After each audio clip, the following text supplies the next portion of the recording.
In today's video, with the gubernatorial elections heating up in Virginia as well as in New Jersey where the margins are razor thin, Zohran Mamdani, radical socialist pushing to become New York City's next mayor, is now playing an unexpected role in shaping the New Jersey governor race. Democrats are beginning to turn on Mamdani in the final stretch as the reality of his socialist policies are starting to sink in.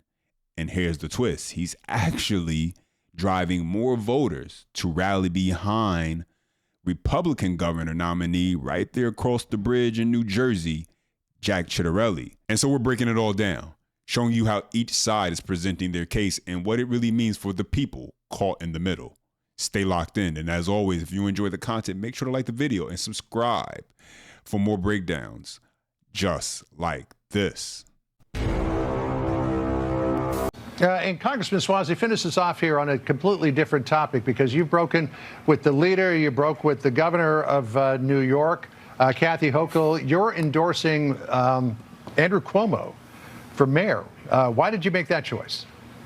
I'm a democratic capitalist, not a democratic socialist, and I'm endorsing Andrew Cuomo. I cannot possibly support somebody who says he declares he's a socialist. He says he wants to raise taxes in New York, which would be devastating to New York. He doesn't support a lot of different things that I think are very important for the state of New York and the country, so I couldn't possibly support him. All right, well, we'll see what happens in the election on Tuesday. Congressman, thanks for joining us. It's really good to hear from reasonable people.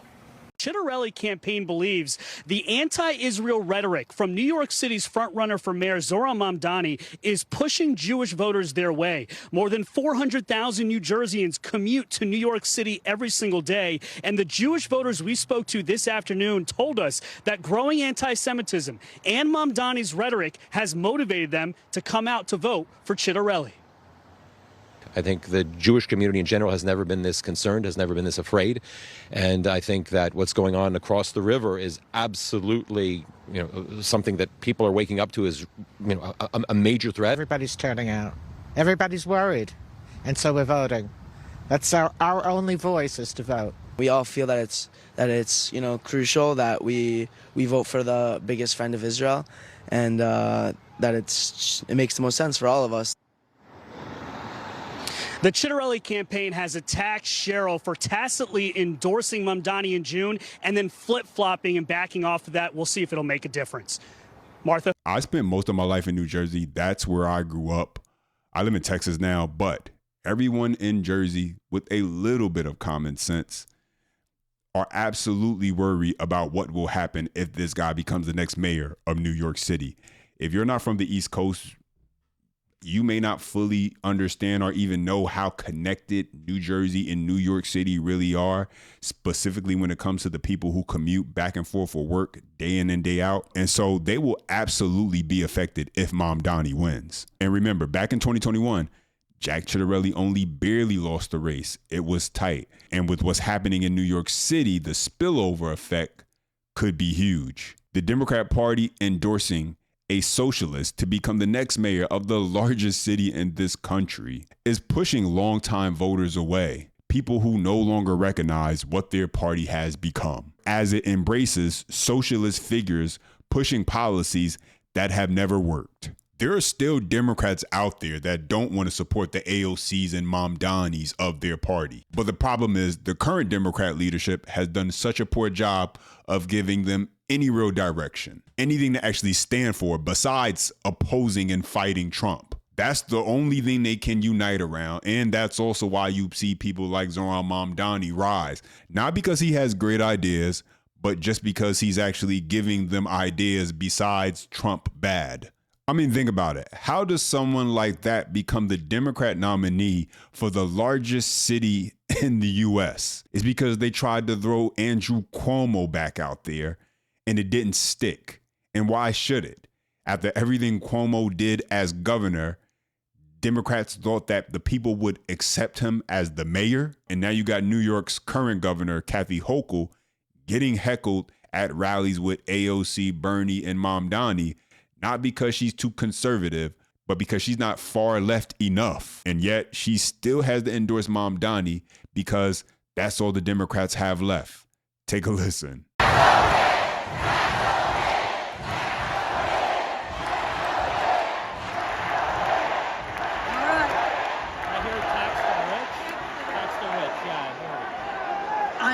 hear you.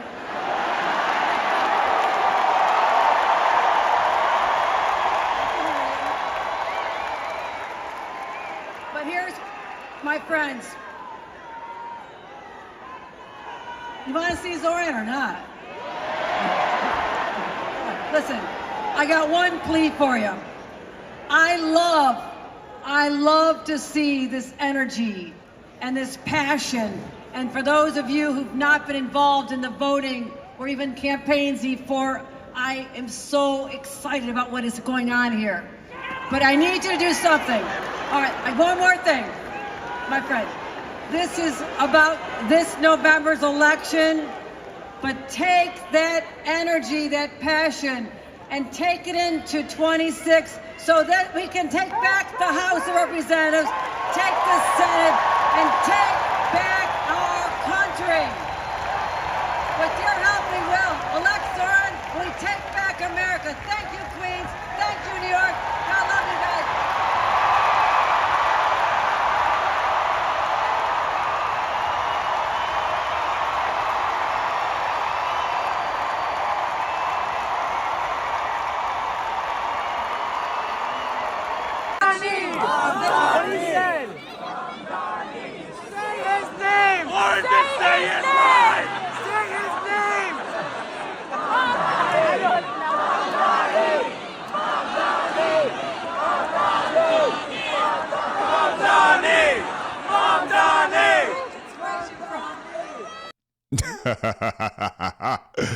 The embarrassment she must have felt. Not just from getting booed, but having Zohran Mamdani basically step in and save her from further humiliation. Think about that. He's a mayoral candidate, and he's the one bailing out the governor of New York. And if he actually becomes the next mayor of New York, which it looks like he will, they get what they deserve. But the fact that Kathy Hochul, a sitting Democrat governor, was in that position at all, that's bad. It shows just how far the party has fallen when their own leaders are getting heckled by the very people they're supposed to represent. Given the reception you received last night at Zohran's rally, where people were chanting, tax the rich, are you going to hold the line on raising taxes, even if it means losing an endorsement or getting a primary challenge? I couldn't hear what they were chanting. I thought they were saying, let's go Bills. I wasn't sure. I mean, when you're up there, I heard some noise. I heard a lot of cheers. But later on, it became clear to me that I know there's passion for that. I mean, I went in there as the leader of the Democratic Party, whose job it is to unify behind the Democratic nominee. I love the energy out there. I told them that.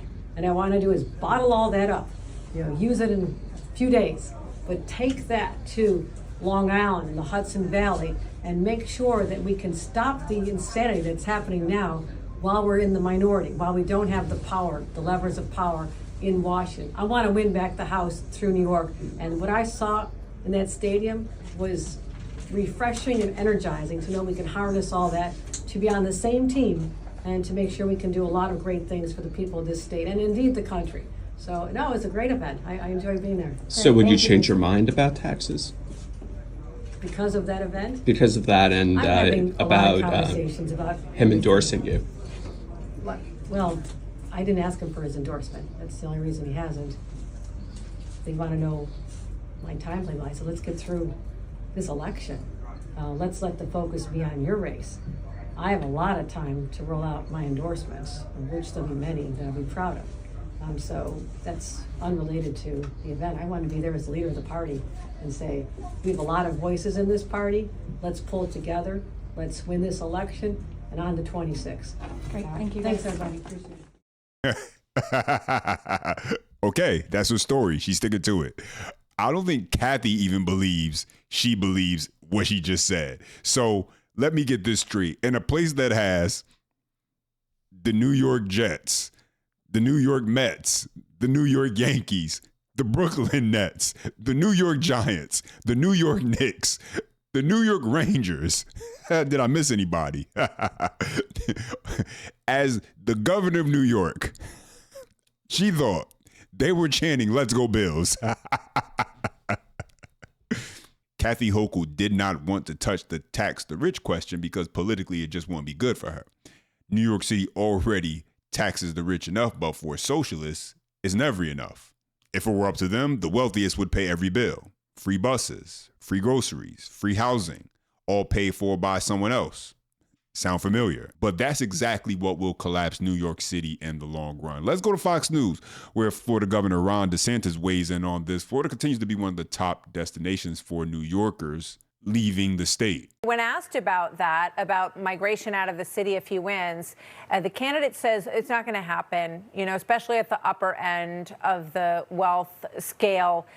People say they'll leave, but they don't actually do it. And if they're taxed a couple percentage points more, it's not going to make a big difference to them. They're rich anyway. Well, I think the taxes sometimes can be overstated because when people are very wealthy, they may not be as sensitive as people that are middle income, although I do think it's a factor. But I will tell you, if you say you're going to disband the NYPD, if you put the criminals back on the street, if you engage in far left policies that would make George Soros blush, people do respond to that. And of all the people that have migrated to Florida since I've been governor, I would say the number one reason they've left places like New York City under de Blasio, like they've left Chicago under this mayor and the previous mayor, like leaving San Francisco and Los Angeles, is public safety. Those leftist politicians turn their backs on the police, turn their backs on the rule of law, and then the citizens were the ones that paid the price. And I will tell you, the disproportionate impact on those far left policies that do help the criminal element is actually not even the wealthy people, although they're affected to a certain extent. It's the working class people. It's the middle class. Those are the folks that get affected the most. So I do think that he will spark migration out of the city, particularly if he follows through on his far left anti-law enforcement policies. Well, do I think that people in New York City are crazy for voting for Mamdani? I mean, well, yes, but that's not how they see it. They believe they have someone who's finally fighting for them, someone who speaks to what they're actually experiencing right now. Now, the problem is his policies and ideas are terrible and will ruin New York City. But here's the truth. Mamdani is doing something that Democrat leadership has failed to do. He's speaking to what matters to their voters. He's giving them emotion, connection, and a sense of purpose. Meanwhile, the rest of the Democrat Party has become the whatever Trump likes, we dislike party. And that's just not enough. But now I want to hear from you. Drop your comments down below. I appreciate when you guys take the time to chime in. Don't forget, you enjoy the content, make sure to like the video. And for more, subscribe to the channel for more breakdowns just like this one. And as always, until next time.